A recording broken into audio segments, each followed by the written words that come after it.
My next guest on stage is Stephan Roest. I will introduce you when you're coming on stage. But first, an applause for you, Stephan. Thank you very much for coming. So, Stephan, good to see you. As we had 4 experts here for chemical recycling, we have 1 expert for mechanical recycling. That's an imbalance. More, an imbalance we do next time better. So, the good thing is I can have also a seat here. So, Stephan, you are the head of circular economy strategy platforms at Borealis. Correct. And we all know Borealis, who has we are very close. Behind you. Yep, and I visited also your booth, so highly interesting. And Borealis is a global leader, for those who don't know Borealis yet, of providing innovative solutions in the fields of polyolefins and base chemicals.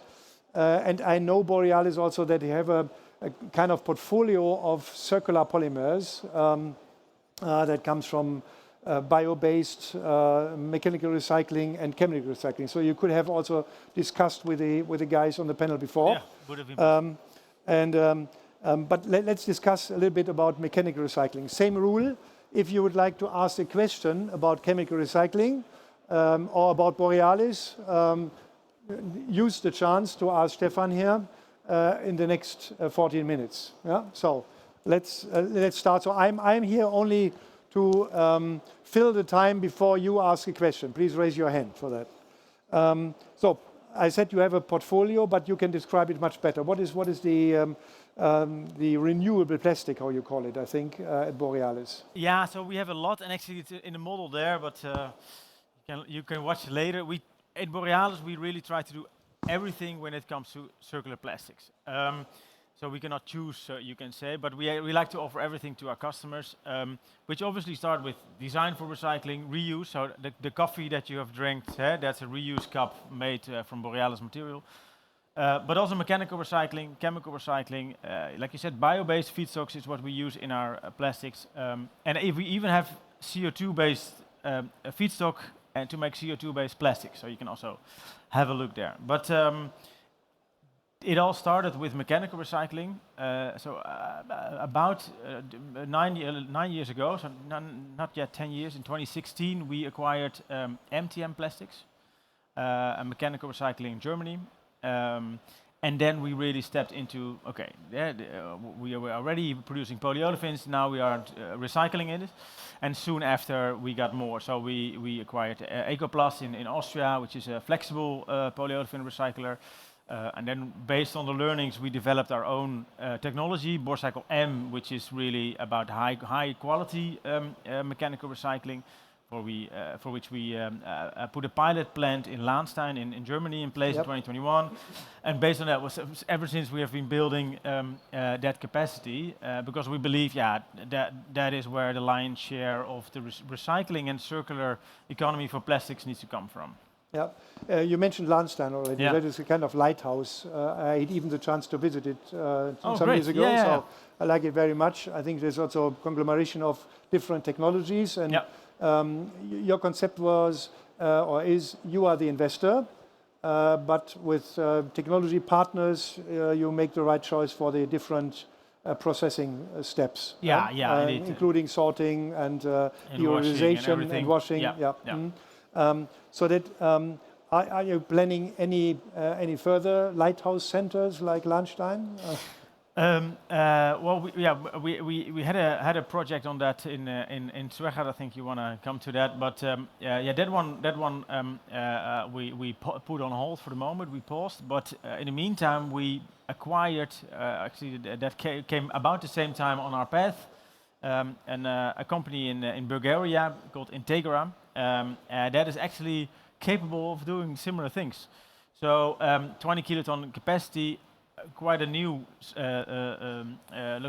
site, and we now also last week announced that we will even further upgrade it to get to that lighthouse or that type of quality of Borealis M, from that location, because we really see that our customers, our Borealis customers, really want to have that quality. So now we are also able to deliver that. So when a business case somewhere doesn't work, there's also other ways. Like in this case with Integra, we acquired it, and now we are investing and upgrading it and making sure it delivers to what we need for our customers. Yeah. Because I know a little bit the brand owners and their demands. If they need whatever 100,000 tons of special material and more around the globe, they need then somebody, a global partner, maybe like Borealis and others, who can serve the need for, let's say, the same material wherever you are. So at least on 2 or 3 continents. So that is also that is your plan. Until now, Borealis is still European-based, and I think, but soon we will be also more global. But nevertheless, I think it's also mechanical recycling is anyway a game of a local game. So the advantage that we have with our recyclates, but also with, for example, our compounds with recycled content, that we can offer or we can develop qualities and grades that we can make sure we deliver all over the world. But anyway, it will come out of a local facility with local waste, local scale and capacity, and that's the game of circular economy, I think. So we are here entre nous, so we can be very open, and we just talked about unfavorable market conditions for chemical recyclate, for recyclate in total, and also for chemical recyclate, and we learned that even some projects are paused as other chemical companies. So, and I think the same is true for Borealis. You had a project in Schwechat. Indeed. And this is at the time being on hold. And the reason is unfavorable market conditions. Can you describe this a little bit more? What would be needed to make the market conditions more favorable? We have Visionary Tuesday, so we should have a positive vision. All right. So indeed. So maybe going back to that plant in Laanstein, that Borecycle M technology, that was what we were planning in Schwechat.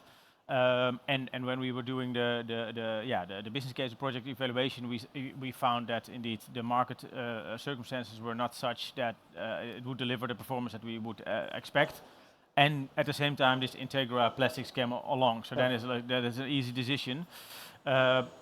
But we had to put it on hold, and that's indeed also because it is, the market is indeed not in a good shape. I'm from the Netherlands myself. I think there's 13 recyclers that has gone bankrupt the last 1.5 year or 2 years. We really need to build capacity and not stay at the same point or even go down, right? We have only 5 years to go to scale this up. And your question, what is needed? I think first of all we need to create a lot of demand, and we can do that in the market, that everybody in the value chain is aware. Okay, we have 5 years to go, or for ELV maybe 7 years to go. If we want to make sure that we have the right capacity by then to fulfill the mandates, we need to scale. We need to start now with scaling it. We need to double every year in order to have enough. So and that's also what then helps in a business case for us. If the demand is now, then we can justify a business case to serve that to the market. But coming in with a demand. On the other hand, we see that, for example, there's a Conversio study that you might know, that even against the background of the PPWR, there is in 5 years from now a gap of around about 1 million ton, at least in Germany, or even bigger than in Europe, for recycled plastic. So there is already now a gap. So if we what you said, there is a lot of recyclers are struggling. Some are closing their business. Projects are not starting. So as you mentioned, the gap will be even bigger. So what could be behind that? It doesn't seem to be very logic for me. So there is a gap that everybody can see if we believe what is coming up. And on the other hand, we don't see any upcoming business. The reason is that end consumers or brand owners are not ready to pay maybe an upcharge or so? So I mean, we're clearly in a downturn. So also brand owners or OEMs are struggling, increasing raw material prices, tariffs, what have you. There's also a lot of imports with cheap virgin plastics coming into Europe. That's not helping. You see a lot of the recyclers. A part of the business is to have a cheaper option next to virgin. If that is falling away because there's even a cheaper virgin option, that's not helping. So I think those are the main reasons why now those capacities are falling over. What needs to happen? Yeah, I think we can also look into, for example, coming to policy then. Things that can already help in getting clarity or start the transition now. For example, the EPR modulation can be advanced, so that there's already a sort of a semi-voluntary recycled content in the years to come to bridge towards that gap. And then it comes back to then you creating a demand to get there. But also clarity, maybe a bit to the previous panel on chemical recycling. Yeah, clarity on mass balance acceptance in the rules of PPWR. This is only due by the end of next year. Yeah, maybe we can also advance it a bit, or at least make sure it's not delayed like with SUPD. So all those things, can make that we also increase. Maybe a last one, and that's on feedstock, because also feedstock is a big part of the equation. Recycling rates of member states don't take into account all technologies yet. So mechanical recycling is taken into account, that's great, but also chemical recycling or other technologies. We need everything to get to the right volume. So also there's things to already harmonize or get a guidance for all member states, so they know, okay, I can also use this or allocate this waste to other technologies that help in getting the recycled content up. So the vision from Visionary Tuesday is also connected with some homework, obviously for everybody has homework. Everybody has homework in that. One question coming back to Borealis: do you have going for circularity? Do you have a plan, a short-term, mid-term, or long-term plan when you would like to be completely circular with all technologies, of course, for your material? Do we have a plan as Borealis? I mean, I'm personally there to really drive the circular plastics growth. So my plan is to be there as quick as possible. But maybe it's good to refer to the plastic transition from Plastics Europe. And there you say by 2050, we need 25% to come from mechanical recycling, another 25% from chemical recycling, and then there's 50% virgin left, which then needs to come from bio-based or CO2.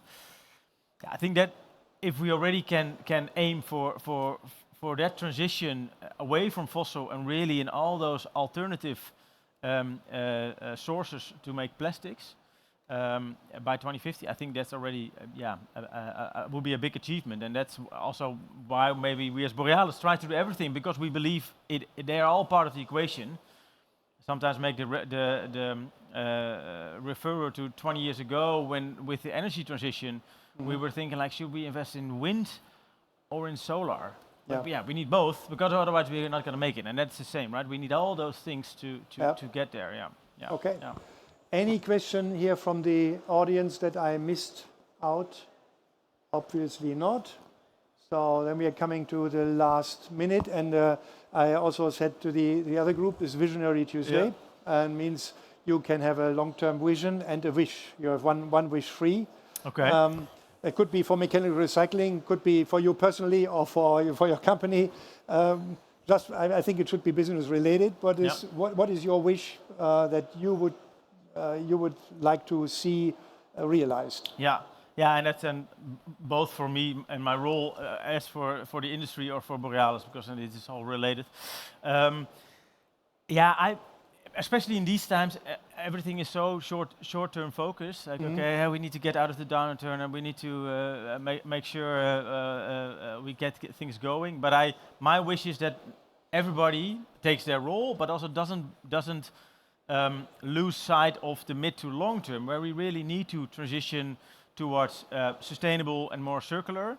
And I think especially for Europe, I think this is a way for the existence of our chemical industry and our plastics industry to be the leading ones in sustainability and circular. Let's make sure that we innovate in that part again, because there we have a right to play and there we have a right to exist as well. So that's my wish. Let's not forget that and keep focus on that mid to long term goal. Yeah. Thank you very much, and we hope it will come through. So a big applause for Stephan and his open words. So thank you very much. Thanks. On stage. It was a pleasure.